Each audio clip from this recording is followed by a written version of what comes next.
수도권 코로나19 집단 감염이 계속 이어지고 있습니다. 특히 실내 체육시설 관련 감염이 좀처럼 잦아들지 않고 있고 공장이나 학원에서 새로운 집단 감염이 발생하는 등 일상 속 감염이 끊이질 않고 있습니다. 취재기자 연결합니다. 이준엽 기자. 네, 서울 서대문구 태권도장에 나와 있습니다. 네, 태권도장에서도 집단 감염이 나왔다고요? 네, 그렇습니다. 이곳 태권도장과 관련된 확진자는 41명입니다. 어제 하루 동안 4명이 추가됐는데요. 첫 확진자는 지난 22일 이곳에서 일하는 사범이 확진 판정을 받았습니다.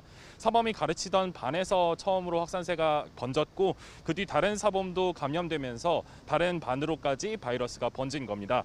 경기 양주에 있는 헬스장에서도 지난 22일에 트레이너 1명이 확진된 이후 이곳을 다니던 인근 어학원 강사도 확진돼 양쪽에서 확진자가 속출하고 있습니다. 어제만 10명이 추가 감염돼 지금까지 드러난 관련 확진자가 74명입니다. 이 두 집단 감염이 델타 변이 바이러스 관련인지는 아직 조사하고 있는데요. 이들 시설에서는 마스크를 대체로 썼는데도 집단 감염이 일어난 것으로 조사됐습니다.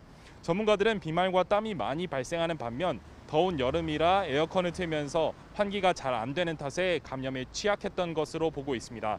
방역당국은 실내 체육시설 관리자들에게 에어컨을 틀더라도 꼭 주기적으로 환기해달라고 당부했습니다. 공장이나 학원에서 새로운 집단 감염도 발생하고 있다고요?